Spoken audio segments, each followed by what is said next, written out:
Je vous salue tous dans le nom de notre Seigneur et Sauveur Jésus-Christ. J'espère que tout le monde se porte bien.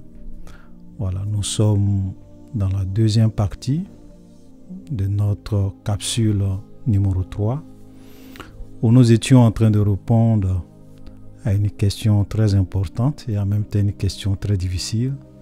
Si Dieu existe, pourquoi le mal et la souffrance dans le monde?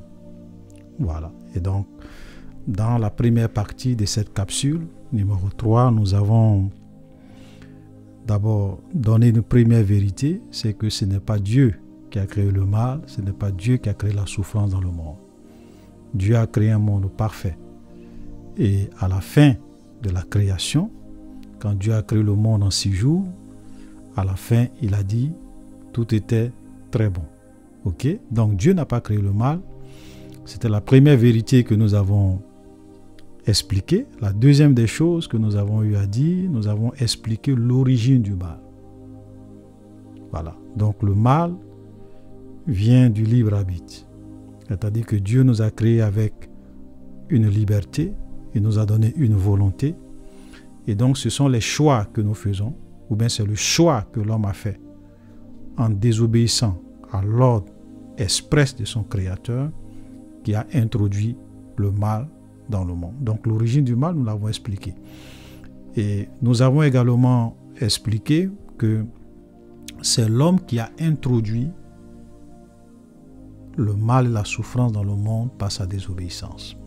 Donc pour ceux qui tombent sur cette vidéo par hasard, je vous prie d'aller suivre la première partie de cette capsule. Donc je vais mettre le lien dans la description de cette vidéo pour que ceux qui veulent vraiment comprendre cette vidéo que nous allons faire aujourd'hui, qu'ils puissent vraiment regarder cette première partie, parce qu'aujourd'hui c'est la suite logique de cette première partie. Voilà. Donc aujourd'hui nous allons vraiment voir les raisons pour lesquelles Dieu n'a pas stoppé le mal. Parce que même après la désobéissance de l'homme, Dieu aurait pu arrêter le mal, arrêter la souffrance et permettre aux hommes, dans un état de péché, de vivre dans un monde sans souffrance. Mais Dieu ne va pas le faire. Pour des raisons spécifiques et des raisons précises que nous allons énumérer quelques-unes aujourd'hui pour que vous puissiez comprendre pourquoi Dieu fait certaines choses. Vous savez, l'ignorance n'est pas une bonne chose. Le manque de connaissance n'est pas une bonne chose. C'est pour cela que la Bible dit clairement que mon peuple périt parce qu'il manque la connaissance. Il y a des gens qui sont révoltés contre Dieu, qui accusent Dieu de tous les maux, sans nécessairement chercher à comprendre certaines vérités. Et ça fait qu'ils finissent par être séduits par le diable, qui va les conduire à l'enfer un jour. Donc, avant de commencer à vous expliquer ces raisons, je voulais que nous puissions terminer. Voilà. Ce que nous avons commencé la dernière fois, c'est-à-dire comment la souffrance est concrètement entrée dans le monde. Parce que la dernière fois, nous avons vu que nous avons parlé de la séduction de l'homme. Comment le serpent, qui était le plus rusé de tous les animaux des champs, et nous avons dit qui était ce serpent, est venu tromper l'homme dans le jardin d'Éden. Et l'homme va prendre l'arbre de la connaissance du bien et du mal que Dieu avait mis dans le jardin. Et nous avons donné les raisons pourquoi ce arbre-là se trouvait dans le jardin. C'était l'expression de la liberté de l'homme. Amen. Voilà. Donc, nous allons revenir sur le chapitre 3. Voilà, je vais afficher. Et nous allons continuer. Donc, on s'était arrêté sur le verset 6 du chapitre 3. Où la femme vit que l'arbre était bon à manger et agréable à la vue et qu'il était précieux pour ouvrir l'intelligence, elle prit de son fruit et en mangea, et elle donna aussi à son mari qui était auprès d'elle et il en mangea. Donc l'homme et la femme vont réellement désobéir à leur Créateur en exerçant leur libre arbitre, leur volonté pour réellement prendre l'arbre de la connaissance du bien et du mal, que je peux aussi appeler l'arbre de la mort en opposition à l'arbre de la vie, et ils vont manger. Et dès qu'ils vont manger, ils vont commencer déjà à expérimenter les conséquences de leur choix, de leur désobéissance. Parce que n'oublions pas, et ça, je pense qu'on l'a dit la dernière fois, ok, dans le chapitre 16 de Genèse chapitre 2, Genèse chapitre 2, le verset 16, voilà ce que Dieu avait dit à l'homme clairement. Il a dit, l'Éternel donna cet ordre à l'homme, tu pourras manger de tous les arbres du jardin, donc y compris l'arbre de la vie, mais tu ne mangeras pas de l'arbre de la connaissance du bien et du mal, car le jour où tu en mangeras, tu mourras. Donc, l'ordre était clair. La conséquence était aussi clairement énumérée. Donc, quand l'homme va réellement désobéir à son Créateur, il va commencer à subir les conséquences de sa désobéissance. L'homme venait de mourir pour Dieu.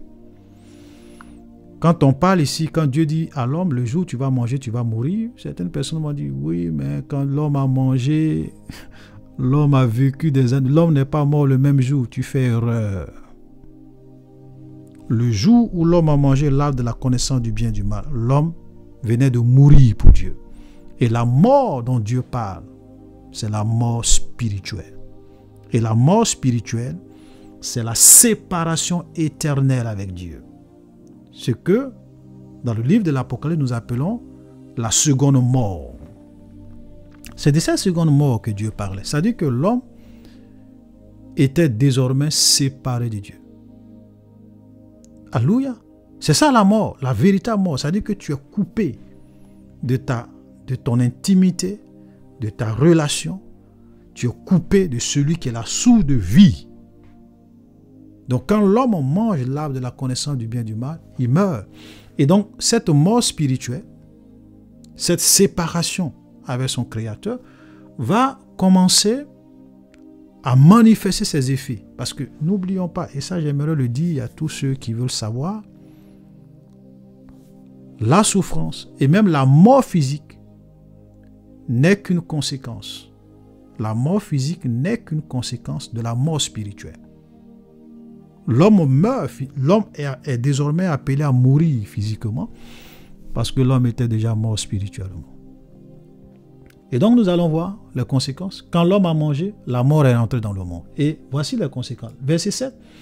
Les yeux de l'un et de l'autre s'ouvrirent. Ils connurent qu'ils étaient nus. Mais dans le jardin d'Éden, tu vas me dire, mais est-ce que l'homme ne savait pas qu'il était nu? Mais sauf que vous voyez que quand vous êtes en communion avec Dieu, vous êtes dans une bonne relation avec Dieu, la gloire de Dieu vous couvre. La gloire de Dieu vous environne. Tous ont péché et sont privés de la gloire de Dieu. Donc l'homme venait d'être privé de la gloire de Dieu et il découvre maintenant sa nudité. Alléluia. Donc la honte va rentrer dans le monde. L'homme va commencer maintenant à avoir honte parce qu'il est privé de la gloire de Dieu. Regardez, et ayant cousu des feuilles de figuier, il s'en fit des ceintures. Il n'avait pas besoin avant de faire des ceintures parce que la gloire de Dieu était comme un vêtement pour lui. Il pouvait être là, il se voit, mais cette gloire-là qui l'environnait faisait que il ne se voyait pas nu. C'est profond ça. Alléluia. Et regardez le verset 8. Alors il entendit la voix de l'Éternel qui parcourait le jardin vers le soir. Donc le Saint, béni soit-il, va venir dans le jardin. Le seul Elohim d'Israël va venir dans le jardin. La parole faite chair va venir dans le jardin. La parole va venir dans le jardin. Alléluia. Donc, et l'homme et sa femme se cachaient loin de la face de l'Éternel au milieu des arbres du jardin. Voilà. L'homme était désormais, même la voix de Dieu lui faisait maintenant peur.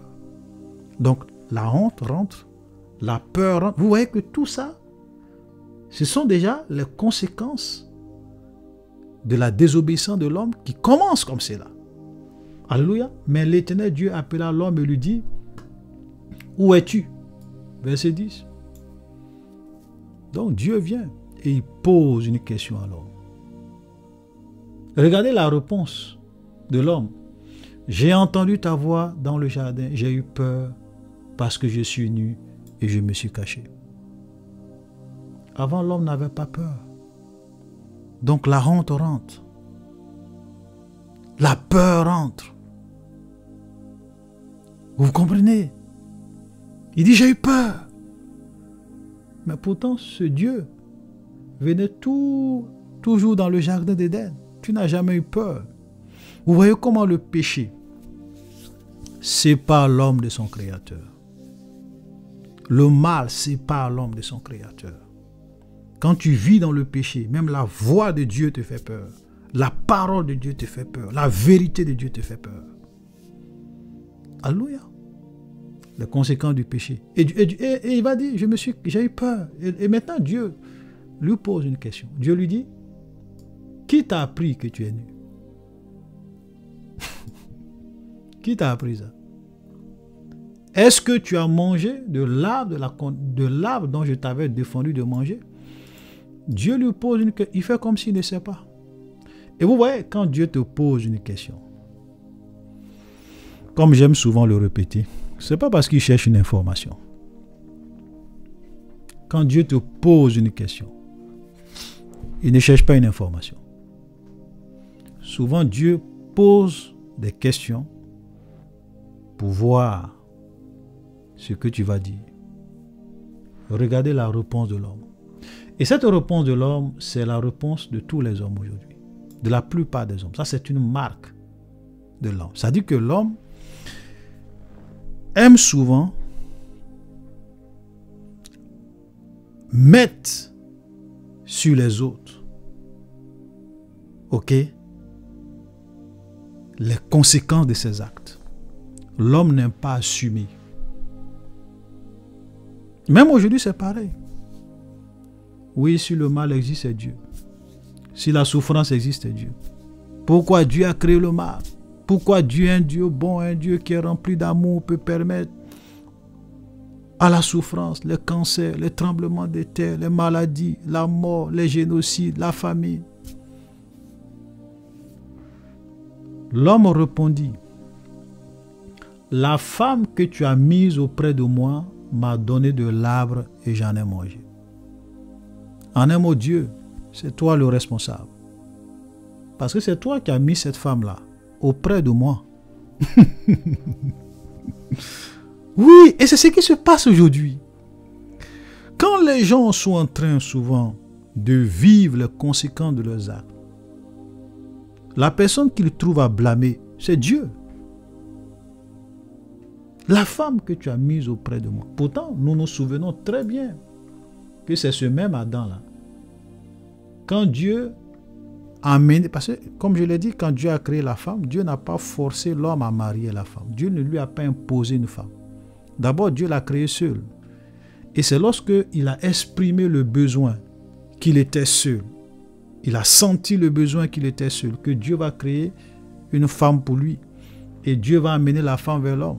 Et c'est l'homme lui-même au verset 23 qui devient le plus grand poète de tous les temps. L'homme dit, voici cette fois-ci, celle qui est os de mes os et chair de ma chair, on l'appellera femme parce qu'elle a été prise de moi. C'est pourquoi l'homme quittera son père et sa mère et s'attachera à sa femme et ils deviendront une seule chair, Erad Bassa. Il a oublié tout ça. Maintenant, quand la conséquence de son péché arrive, il dit, Dieu, c'est la femme que tu as mise auprès de moi qui m'a donné de l'arbre. Non seulement il accuse Dieu, et il accuse sa femme. À aucun moment, il ne prend la responsabilité de dire, Seigneur, c'est ma faute, j'ai déconné, je te demande pardon. Non, c'est la femme, c'est Dieu. Et regardez, l'Éternel dit à la femme, pourquoi tu fais cela? Et la femme répondit, le serpent m'a séduite et j'en ai mangé. Oui, la femme à son tour va dire à Dieu, oui Seigneur, le serpent, c'est le serpent qui m'a séduite et j'en ai mangé. Et regardez le verset 14. L'Éternel Dieu dit au serpent, puisque tu as fait cela. Dieu n'a même pas posé de questions. Est-ce que vous avez vu que Dieu a dit au serpent, pourquoi tu as fait ça? Non. Regardez la considération que Dieu a pour l'homme, l'amour que Dieu a pour l'homme, il pose la question à l'homme et à la femme. Quand il arrive sur le serpent, il condamne directement le serpent. Et nous avons vu ce serpent-là. Derrière ce serpent, il y avait le diable et Satan. On l'a vu la dernière fois. Donc on va parler du diable. Ne vous en faites pas. On reviendra sur l'histoire de Satan et des démons et leur présence dans ce monde. Et pourquoi Dieu n'a pas réellement détruit le diable, ou bien pourquoi Dieu n'a pas pris le diable pour le jeter directement à l'enfer. Et il lui a permis de venir dans ce monde pour réellement séduire l'homme. Vous allez comprendre pourquoi. Oui, vous allez comprendre pourquoi. Si vous ne cherchez pas à comprendre certaines choses, le diable va vous tromper. Il va vous faire croire que Dieu ne vous aime pas, Dieu a voulu votre malheur, c'est à cause de Dieu qui a laissé le diable venir et qui a introduit la mort, qui a séduit l'homme, la souffrance dans le monde. Donc c'est Dieu. Faisons attention. Donc Dieu va maudire le serpent. Parce que derrière ce serpent, il y avait le diable. Il dit, tu seras maudit entre tout le bétail, entre tous les animaux des champs. Tu marcheras sur ton ventre. Tu mangeras de la poussière tous les jours de ta vie. On va pas vraiment trop rentrer dans trop de détails. Parce que ça veut dire quoi? Tu marcheras sur ton ventre, tu te nourriras de poussière tous les jours de ta vie. Voilà. Ok? On peut vraiment expliquer un certain nombre de choses. Et même, ça m'a fait un peu... Excusez-moi, je vais juste faire une petite digression rapidement. Je suis tombé sur la vidéo de ce monsieur que les gens appellent chocolat des filles. Et que le gars, souvent tu l'écoutes, le niveau de réflexion est bas. Très bas. Il dit que le fait que le serpent marche sur son ventre, c'est une malédiction de Dieu parce qu'il avait séduit l'homme. Maintenant, qu'est-ce que le ver de terre a fait? Qu'est-ce que l'escargot a fait pour ramper, pour marcher sur son ventre? Oh boy! Stupidity is amazing. Et j'ai vu la vidéo d'un autre frère qui lui a répondu. J'ai aimé sa réponse. Le frère lui a dit, mais c'est un peu comme on est dans un pays et puis quelqu'un est ministre, il est riche et il commet un détournement de fonds. Et parce qu'il a détourné de l'argent, on lui arrache tous ses biens, ses voitures, ses entreprises et on le dépouille de tout et il redevient pauvre. Donc il retourne parmi les pauvres. Maintenant toi tu viens, tu dis oui mais oui, donc toi ta punition c'est qu'on t'a tout arraché pour que tu sois pauvre. Et les autres qui étaient pauvres avant toi, ils ont fait quoi pour être pauvres? Regardez le raisonnement. Et c'est exactement un raisonnement comme ça qui tient. On punit l'autre parce qu'il a volé, on le dépouille de tout, il devient pauvre. Et toi, tu dis, si l'autre on l'a puni et qu'il est devenu pauvre, et les autres qui étaient pauvres là, eux ont fait quoi pour qu'ils soient pauvres? Mais ils n'ont rien fait. Ils n'ont rien fait. Dieu les a créés comme ça, Dieu a créé l'escargot comme ça. Stupidity is amazing. Bon, bref, c'était vraiment une petite parenthèse. Donc, et il dit, et ça continue, hein, il dit, je mettrai inimitié entre toi et la femme, entre ta postérité et sa postérité. Celle-ci t'écrasera la tête et tu lui briseras le talon.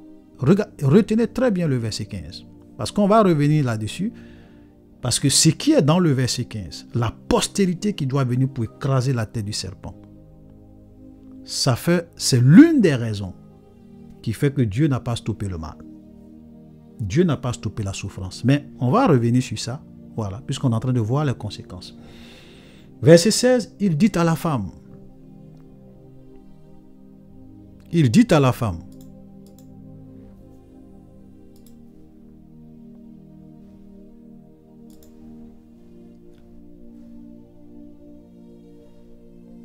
j'augmenterai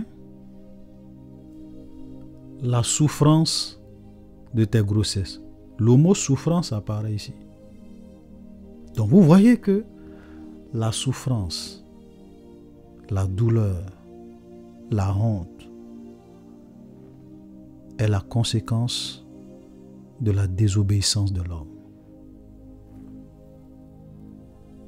J'augmenterai la douleur de tes grossesses.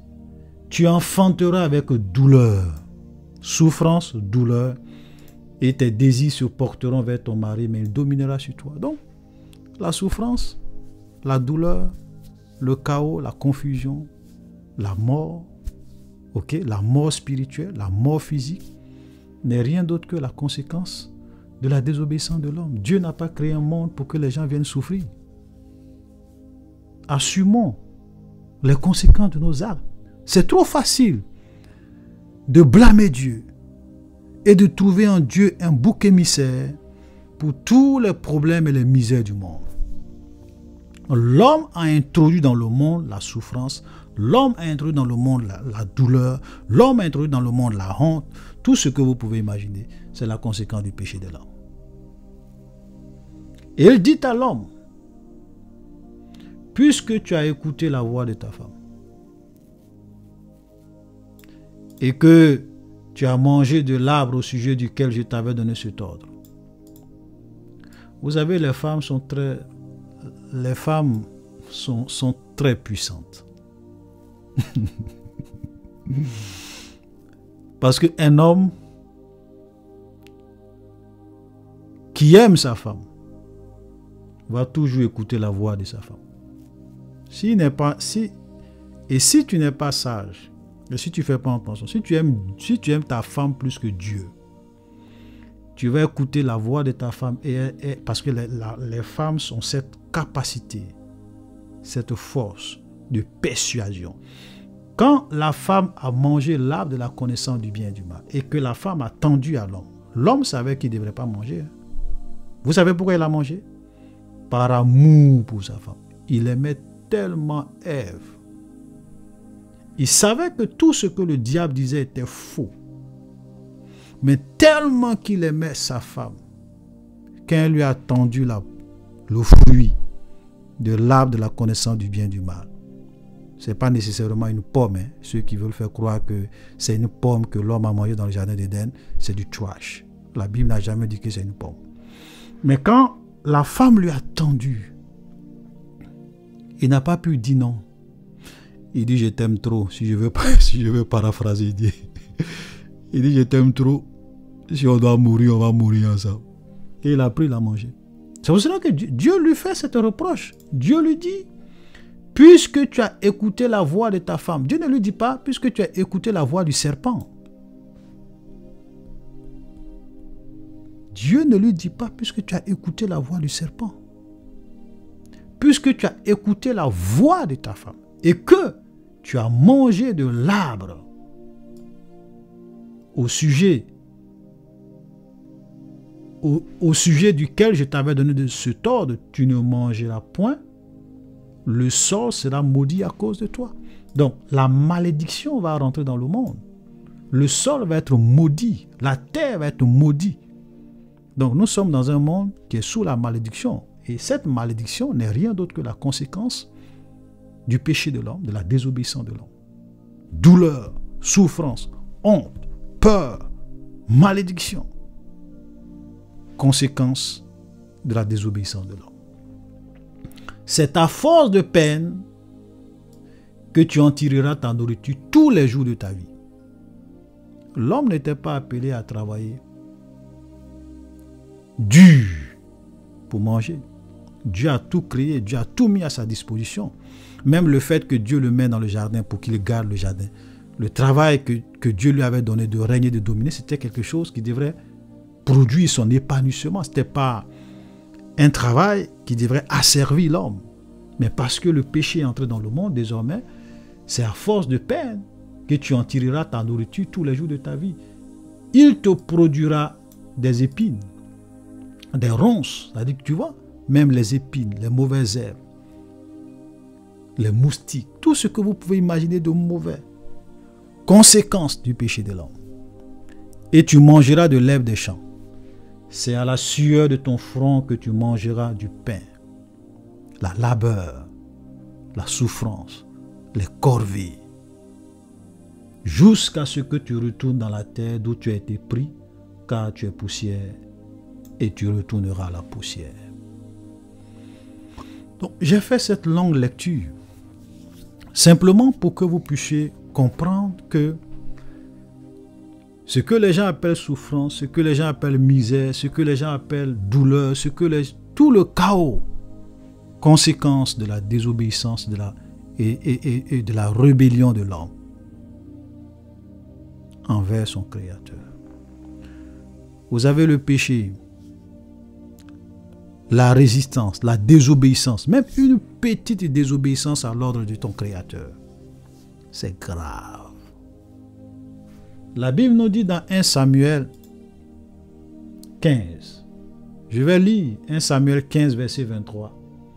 Vous savez, souvent les gens, nous les hommes, nous ne mesurons pas la gravité du péché. On s'amuse avec le péché. L'homme n'a pas tué. Hein. L'homme n'a pas volé. Hein. L'homme n'a pas cherché la femme de quelqu'un. Hein. Mais le simple fait qu'il ait désobéi à l'ordre de son Créateur, c'est grave. 1 Samuel 15, 23. Car la désobéissance est aussi coupable que la divination. Désobéir à l'ordre exprimé clairement par ton Créateur, c'est aussi coupable que la divination, la sorcellerie. Quand tu désobéis, il n'y a pas de différence entre toi et un sorcier. Tu es aussi coupable. La désobéissance à Dieu est aussi coupable que la divination, et la résistance ne l'est pas moins que l'idolâtrie et les théraphim. Puisque tu as rejeté la parole de l'Éternel, il te rejette aussi comme roi. Ça, c'était la parole adressée à Saül. Pour vous dire que le péché est grave, très dangereux. C'est pas du jeu. Regardez les conséquences.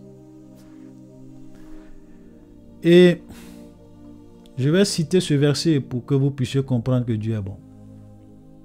Même après leur désobéissance, l'Éternel Dieu fit à Adam et à sa femme des habits de peau et il les en revêtit. Dieu n'est pas un rancunier. Ils ont désobéi. Mais regardez, même dans leur désobéissance, Dieu leur prouve qu'il les aime. Il fabrique des habits pour eux. Il va couvrir leur nudité. Le Saint béni soit-il est vraiment amour. Tu peux dire tout ce que tu veux sur Dieu. Tu peux l'accuser de tout. Mais je t'assure qu'au renouvellement de toutes choses, tu comprendras que l'être suprême, le Dieu d'Abraham, le Dieu d'Isaac, le Dieu de Jacob, Yahweh, est réellement un Dieu d'amour et qu'il a vraiment aimé l'homme et que l'homme, par son irresponsabilité, a introduit le monde dans un chaos. Il a ouvert les vannes de l'enfer sur la terre. Ce n'est pas la faute de Dieu. Regardez le verset 22. L'Éternel dit à l'homme,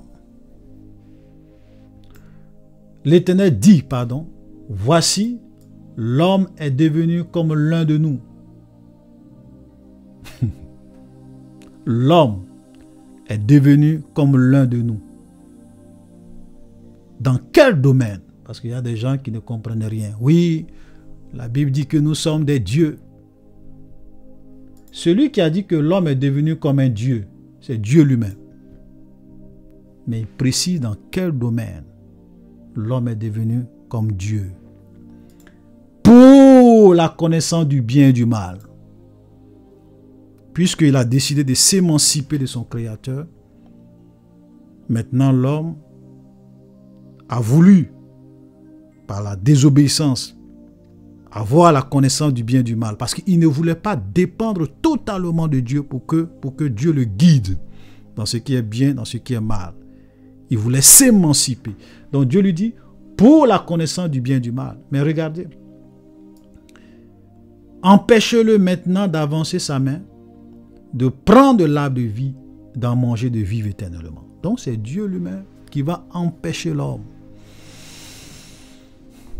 de prendre l'arbre de la vie et de vivre éternellement dans un état de péché. Parce qu'il est inconcevable, selon les principes de Dieu, selon la loi de Dieu, que tu sois dans un état de péché, que tu sois séparé de Dieu et de vivre éternellement dans un état de péché. Ça ne se fait pas.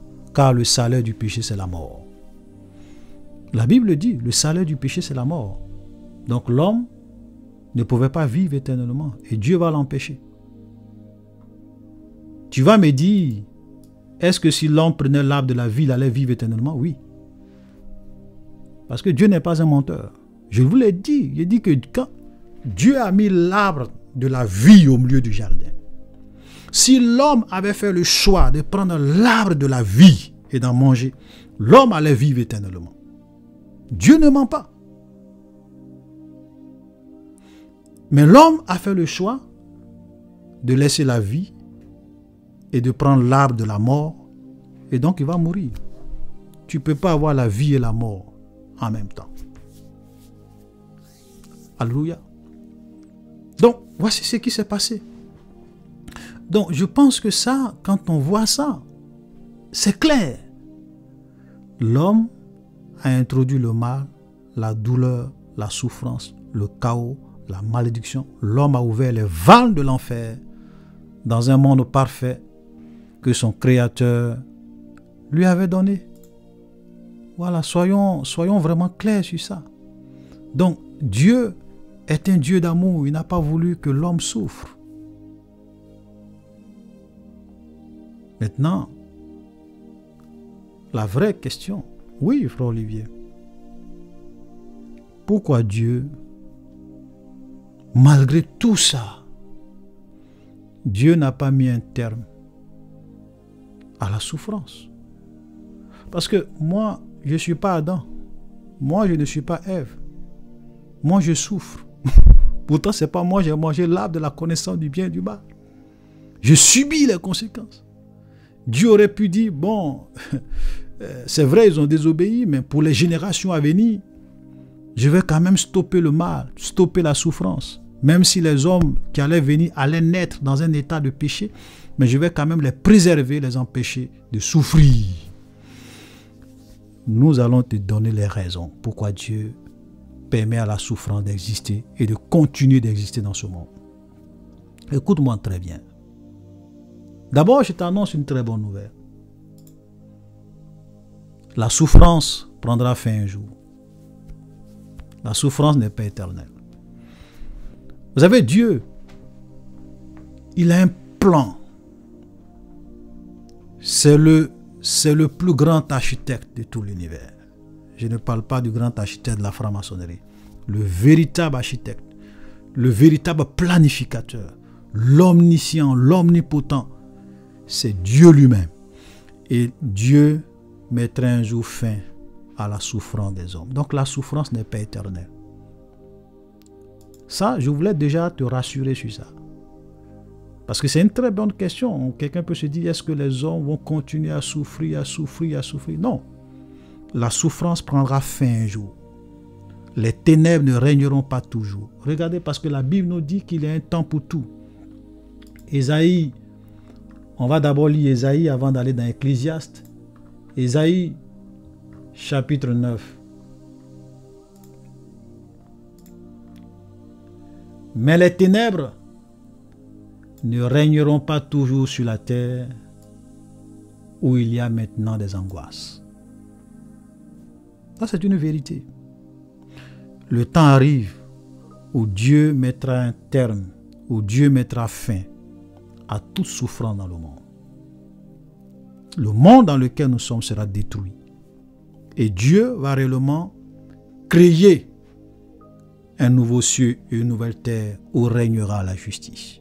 Parce que dans le plan de Dieu, il a un temps pour toutes choses. Et nous allons lire Ecclésiaste aussi, qui nous dit qu'il y a un temps pour tout. Ecclésiaste, chapitre 3.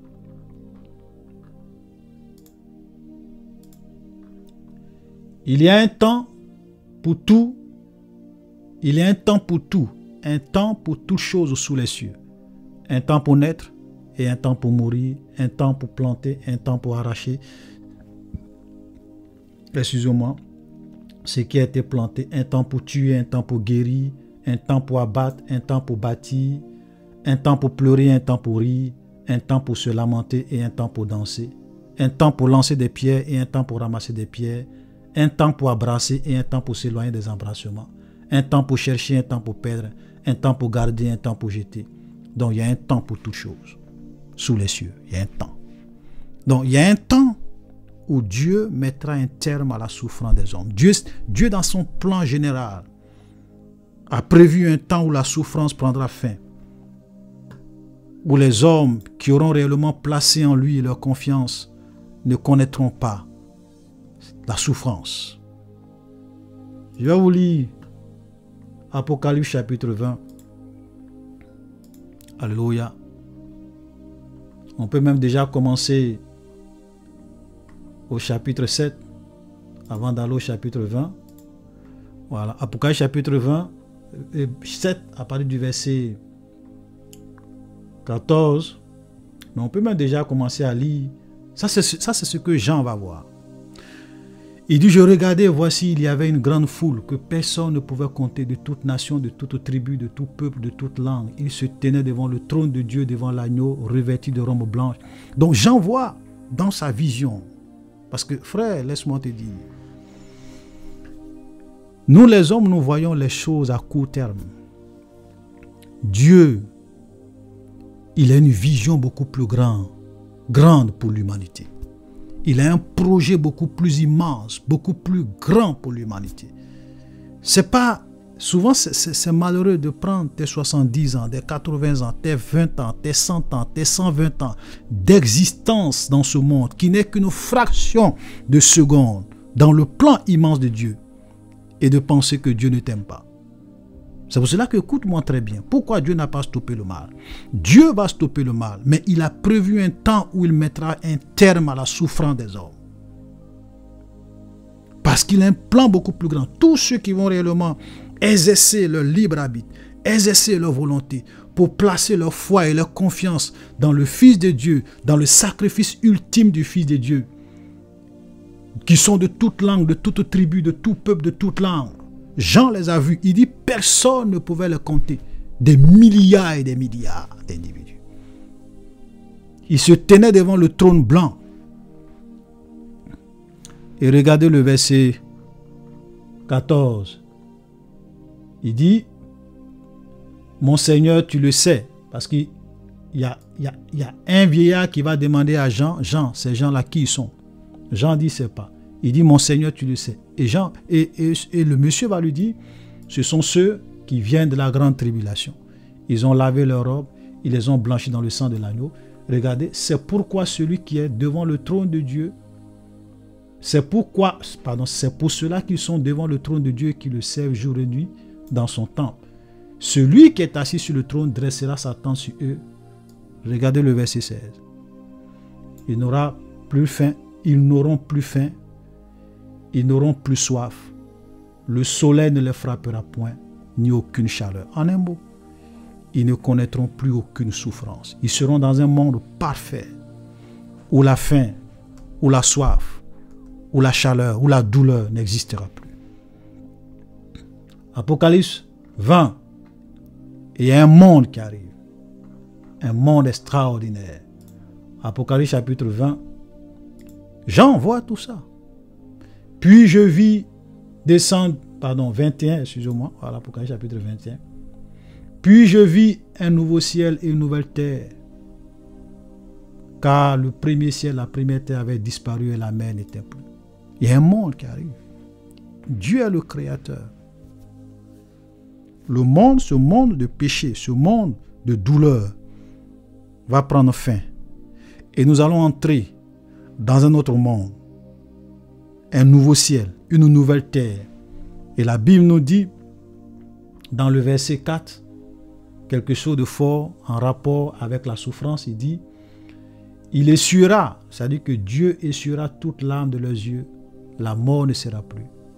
Il n'aura plus ni deuil, ni cri, ni douleur, car les premières choses ont disparu. Voilà le monde dans lequel nous serons. Lorsque Dieu mettra un terme à ce monde corrompu, à ce monde déchu, à ce monde où règne la souffrance.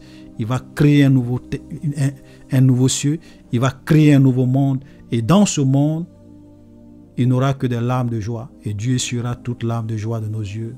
La mort ne sera plus.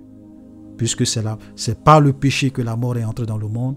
La mort ne sera plus, que ce soit la mort spirituelle, que ce soit la mort physique. La mort ne sera plus. Il n'aura plus ni deuil, il n'aura plus ni cri, il n'aura plus ni douleur, ni souffrance, car les premières choses ont disparu. Donc, laisse-moi te rassurer d'une chose. Dieu a un plan pour tout.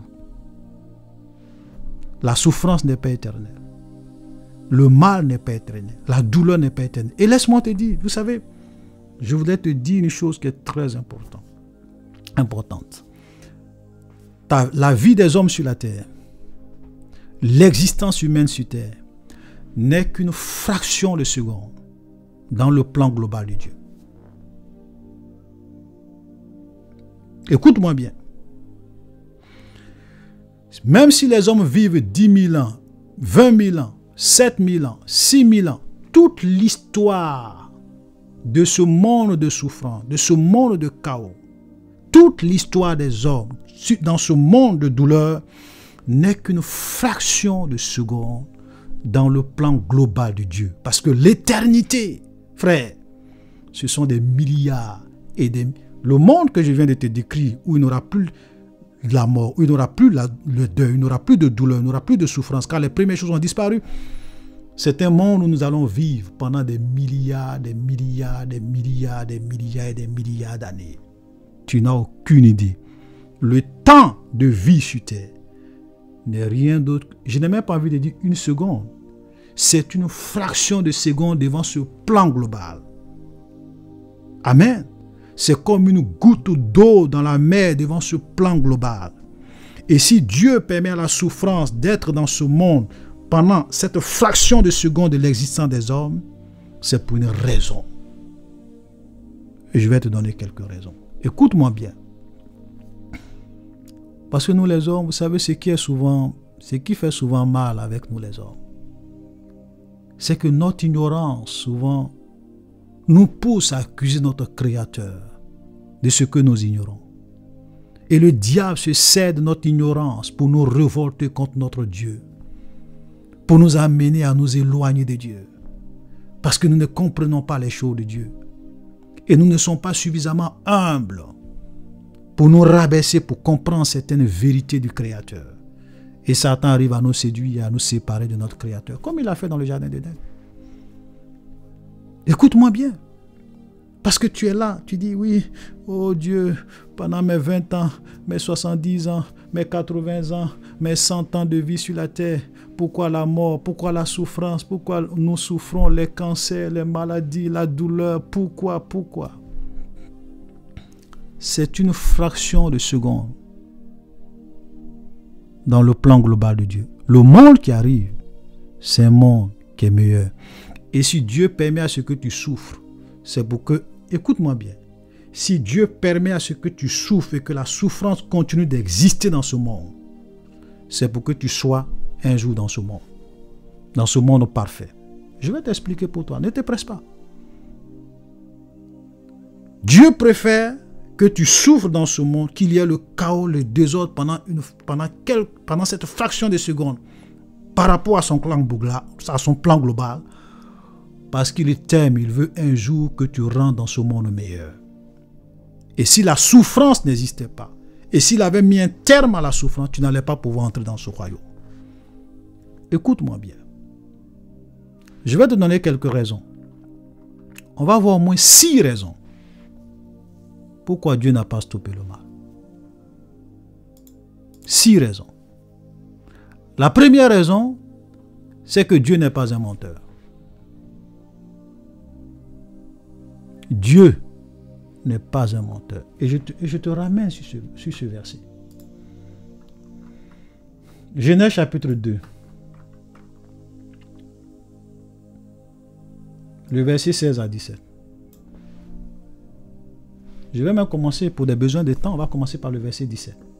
Mais tu ne mangeras pas de l'arbre de la connaissance du bien et du mal. car le jour où tu en mangeras, tu mourras. Et j'ai dit que cette mort, c'est la mort spirituelle, dont l'une des conséquences, c'est la mort physique. La mort physique est une conséquence secondaire du péché de l'homme et de la mort spirituelle. C'est une conséquence secondaire.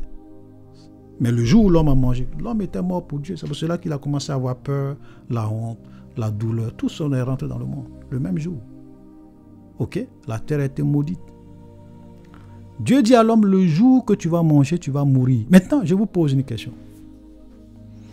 Si Dieu disait à l'homme, c'est vrai, tu as fini de manger, mais tu ne vas pas mourir. Tu vas vivre. Je vais empêcher les conséquences de ta désobéissance de te poursuivre. Qu'est-ce que Dieu devient? Dieu devient un menteur. Imaginez tous les anges qui étaient là. Même le diable, même les démons qui étaient là. Quand Dieu a créé le monde, il a créé l'homme. Quand Dieu donnait ce ordre à l'homme, vous pensez que les anges n'ont pas entendu? Vous pensez que les démons, le diable, tout ça n'ont pas entendu? Mais c'est pour cela que le diable est venu le tenter. Parce que Satan a vu cette scène. Donc tous les démons ont entendu Dieu dire à l'homme, le jour où tu vas manger, tu vas mourir. Et l'homme mange, l'homme ne meurt pas. Mais tous ces anges-là vont dire, mais Dieu c'est un menteur. Dieu, tu es un menteur. Parce que l'homme a mangé. Et l'homme n'a pas subi les conséquences. Mais c'est que tu as menti. Alors que l'être suprême, il ne fait pas de menace à l'air. Il ne peut pas mentir. Il est la vérité. Je vous l'ai dit la dernière fois. Peut-être que je vais encore réafficher. J'aime souvent revenir sur ça. Alléluia. L'être suprême. Regardez. Nous avons dit que l'être suprême, créateur, éternel, il est la vie éternelle, omniscient, omnipotent, omniprésent, saint, parfait, amour, justice, la vérité. La vérité. Je suis le chemin. Je suis la vérité. Je suis la vie. Moi, je n'ai pas la vérité. Hein. La vérité même là, c'est moi. Mais comment la vérité peut mentir? Comment la vérité va faire des menaces en l'air? L'homme devrait donc subir les conséquences de ses péchés. Dieu ne pouvait pas stopper ça. Si Dieu stoppait la souffrance, la mort, le chaos, Dieu devenait un menteur. Et Dieu ne va jamais devenir un menteur pour te faire plaisir. Écris ça aujourd'hui. L'être suprême, l'unique, le transcendant, l'universel, le créateur de toutes choses, le saint, béni soit-il, le seul Elohim d'Israël, ne deviendra jamais un menteur pour te faire plaisir. Ce qu'il a dit, ça va se réaliser. Il t'a dit, si tu manges, tu vas mourir. Le chaos, la souffrance va entrer. Et quand l'homme a mangé, la mort est entrée. Et Dieu lui dit, je vais te donner d'autres conséquences. La douleur. Commencez à lui citer les conséquences de la mort spirituelle. Il est la vérité. La cause des causes, le référentiel absolu, la morale absolue, le centre de tout, le but de l'existence. Tout ce qu'il dit se réalise. Tout ce qui émane de sa bouche est la vérité. Donc, si l'homme mange, l'homme va mourir. Vous imaginez, vous dites à votre enfant, tu dis à ton enfant, ton enfant te dit, ton papa te dit, mon enfant, si tu mets ta main dans cette eau bouillante, tu vas te brûler les mains. Ça va te faire mal. Et ton enfant vient, il fait fi de ce que tu lui as dit. Il vient mettre sa main dans de l'eau bouillante. Il met sa main dans de l'eau bouillante. Et il se moque de toi. Ah papa, tu es un menteur. J'ai mis ma main dans l'eau bouillante. Voilà, l'eau bouillante là même est glacée. Pourtant tu m'avais dit que si j'avais mis ma main, j'allais me brûler. Mais pourtant j'ai mis ma main même est dans l'eau. Voilà, c'est l'eau bouillante. Ça boue, hein, mais ça ne me fait rien. Papa, tu es un menteur.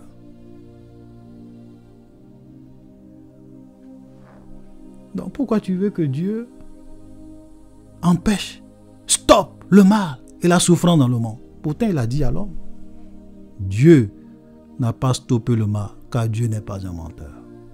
Première raison. Première raison. La deuxième raison que nous allons donner, qui est aussi très importante. Voilà, je vais enlever ça. On va revenir ici. Voilà. La deuxième raison, la souffrance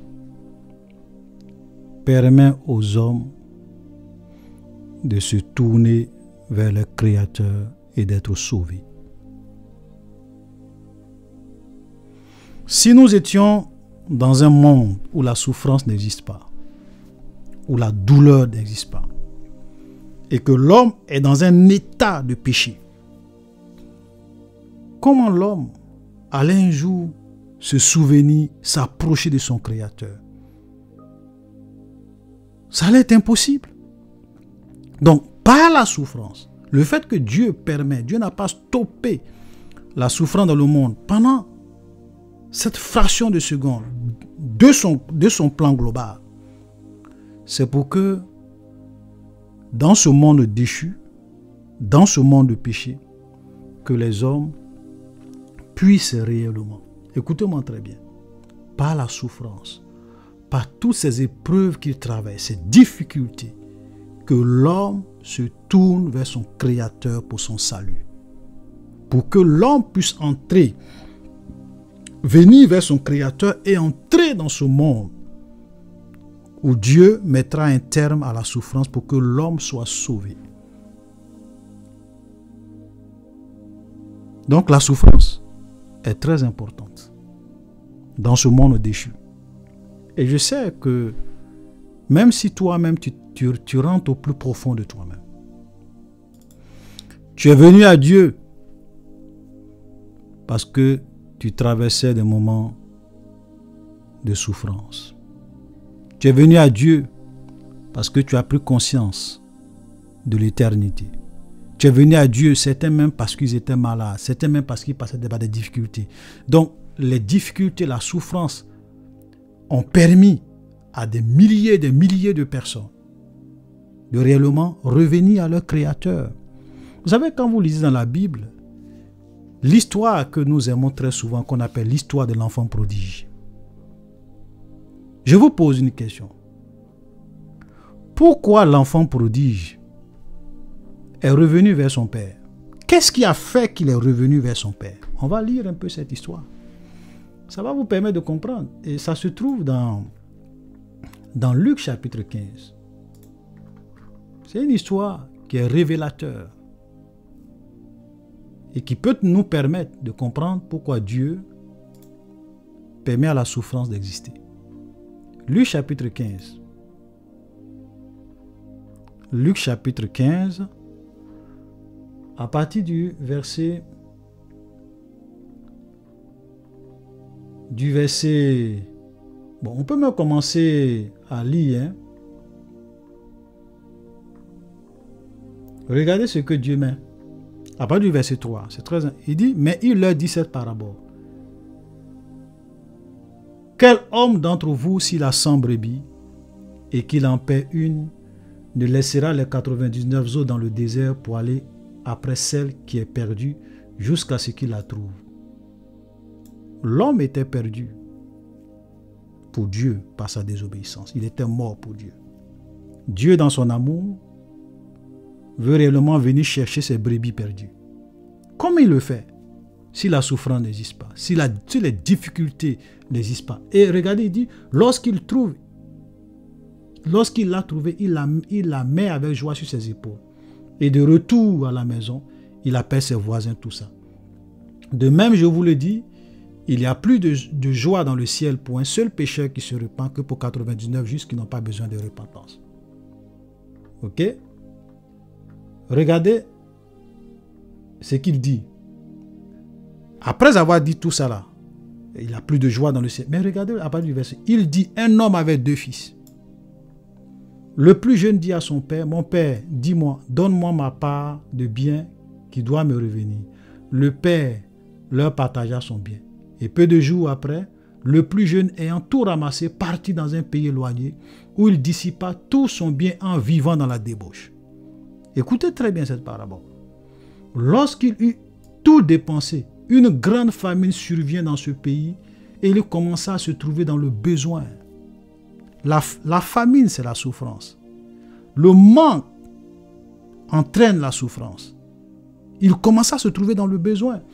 Il alla se mettre au service d'un habitant du pays qu'il employa dans ses champs pour garder les pourceaux. Il aurait bien voulu se rassasier des carouges que mangeaient les pourceaux, mais personne ne lui en donnait. Il entra en lui-même et il se dit, qu'est-ce qui va faire que ce jeune-là, ce jeune fils, cet enfant prodige va réellement entrer en lui-même? C'est la souffrance.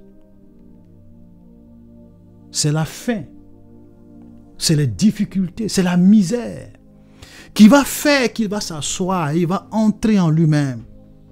Il va dire, mais qu'est-ce qui se passe? Combien de mercenaires chez mon père ont du pain en abondance? Et moi, regardez, il dit, et moi, je meurs de faim. Je me lèverai, j'irai vers mon père. Je lui dirai, mon père, j'ai péché contre le ciel et contre toi. Mais si cet enfant ne souffrait pas, si cet enfant n'avait pas connu la faim, la souffrance, le manque,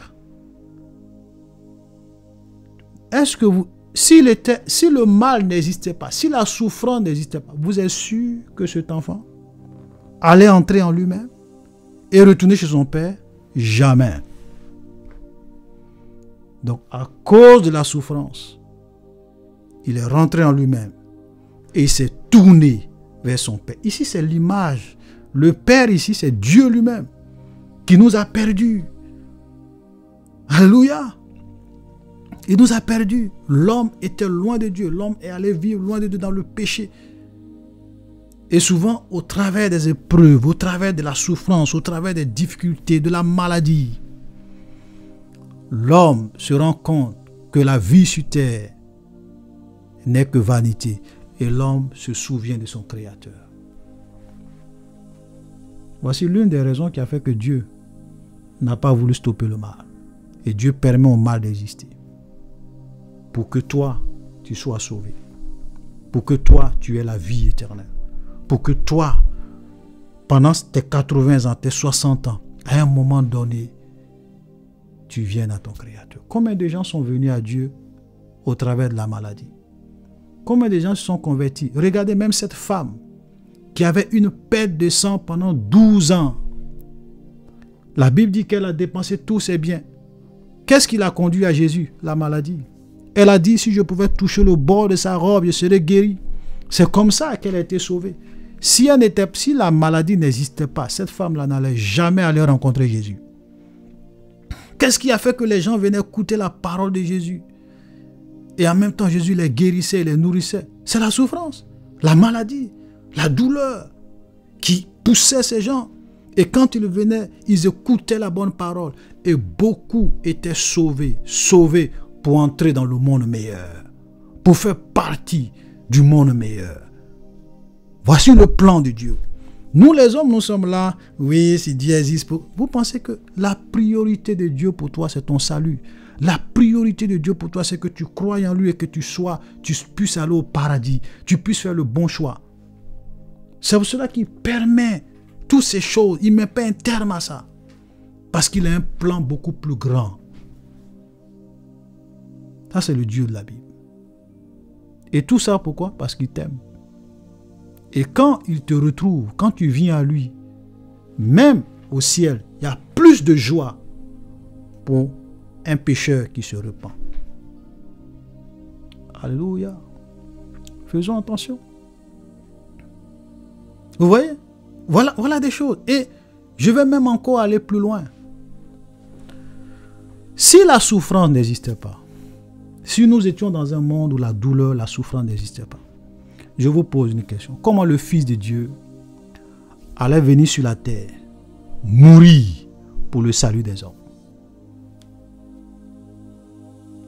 comment Dieu allait faire pour sauver les hommes de la mort éternelle. Ça veut dire que le fait même que Dieu permet à la mort d'être dans ce monde, la souffrance d'être dans ce monde, la douleur d'être dans ce monde, ça fait partie aussi de son plan de salut pour l'homme. Car Dieu a tant aimé le monde qu'il a donné son Fils unique, afin que quiconque croit en lui ne périsse point, mais qu'il ait la vie éternelle. Mais comment cela allait être possible? Si personne ne peut mourir dans ce monde, si la souffrance n'existe pas, si la douleur n'existe pas, comment? Et ça, c'est là que vous voyez que Dieu, il n'est pas étranger à la souffrance des hommes. Parce que Dieu est venu dans sa création. Il a connu la souffrance, il a connu la douleur. Donc, ce n'est pas un Dieu qui est loin. Ce n'est pas un Dieu qui ne sait pas c'est quoi la souffrance humaine. Il s'est fait chair, la Bible nous dit. On va lire quelques passages. Amen. Hébreux chapitre 2. Vous voyez que souvent quand les gens accusent Dieu, pourquoi? Mais Dieu, il a un plan beaucoup plus vaste que ton problème. Et même s'il n'a pas mis un terme à la souffrance, c'est pour ton bien.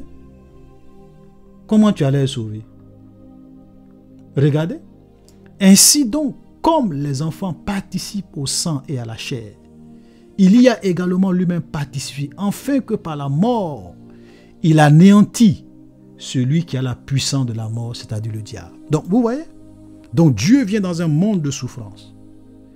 Il participe à la chair et au sang. Parce que nous sommes faits et chair. Et il meurt. Mais la mort, là, c'est une douleur, c'est une souffrance. Pourquoi il le fait? Parce qu'il voulait anéantir celui qui a la puissance de la mort, donner sa vie comme une rançon. Parce qu'il le dit dans Matthieu, excusez-moi, on va bientôt nous arrêter. On va faire encore peut-être une autre partie. Alléluia. Matthieu chapitre 20. Matthieu chapitre 20. Le verset 28. Regardez ce que Dieu dit ici. Il dit: c'est ainsi que le Fils de l'homme est venu, non pour être servi, mais pour servir et donner sa vie comme la rançon de plusieurs. Et ça, c'est possible dans un monde où la mort, où la souffrance, où la douleur existe. Sinon, l'homme n'allait pas être sauvé. C'est pour cela que je vous disais tout à l'heure, quand Jésus dit: je mettrai inimitié entre toi et la femme, dans Genèse chapitre 3, quand il fait la promesse à la femme, que je vais mettre inimitié entre ta postérité et la postérité du serpent. C'était le plan de salut de l'homme que Dieu est en train de donner comme ça. Et ce plan de salut se réalise en cette postérité qui est quoi? Qui est le Christ. Selon comme on appelle Galates, voilà, Galates qui nous dit que cette postérité-là, c'est le Christ. Alléluia. Donc, donc vous voyez que même le fait que Dieu n'a pas mis un terme à la souffrance dans le monde, ça faisait partie de son plan de salut, pour que le Christ puisse venir expérimenter la souffrance. La Bible dit que Jésus a été tenté en tout point. Il a été tenté en tout point, sans commettre de péché. Il n'y a rien que toi tu peux connaître comme souffrance que Dieu lui-même n'a pas expérimenté. Le rejet, l'exil, la mort, les calomnies. Qu'est-ce que tu peux imaginer? La faim, même Jésus même a eu faim. Il a eu soif. Le rejet de ses parents, de ses amis, de ses proches, mort à la croix comme un brigand, un assassin, un meurtrier, pour que toi tu aies la vie. Donc Dieu a connu la souffrance, il a expérimenté, il s'est fait chair, il est venu dans ce monde. Mais pourquoi? Parce que tu étais perdu, il est venu te chercher. Payer le prix pour ton salut. Et ça, c'était possible dans un monde où la mort, la souffrance, la douleur existent. S'il avait mis un terme à tout ça, comment tu allais sauver? Donc, souffrance dans le plan de salut de Dieu. Ça, c'est phénoménal. Phénoménal. Vous comprenez? Donc, par la souffrance, les hommes se tournent vers Dieu. Par la souffrance, le Fils de Dieu est venu pour payer le prix pour que tu sois sauvé. Alléluia. Que le Seigneur nous aide. Et nous allons voir une autre raison. Une autre raison, c'est que Dieu permet aux hommes de souffrir pour que les hommes puissent vraiment expérimenter la gravité du péché. Ça aussi, c'est très important. Si la souffrance, comme je le disais, imagine si Dieu n'est pas un menteur, si tu dis tu vas souffrir, tu ne souffres pas. Mais comment tu allais comprendre que le péché est grave? Et je l'ai lu tout à l'heure, la Bible dit que la désobéissance, dans 1 Samuel chapitre 15, le verset 23, la désobéissance est aussi coupable que la divination. Donc, le fait qu'il n'a pas mis un terme pour que les gens puissent comprendre c'est quoi les conséquences de la désobéissance, c'est quoi la gravité du péché, c'est quoi la gravité de la désobéissance à l'ordre divin. Et nous, les hommes qui expérimentons la souffrance, qui vivons tout le chaos aujourd'hui, lorsque nous serons dans l'éternité, nous comprendrons que le péché est grave. C'est une expérience pour nous. Ça nous permet de comprendre.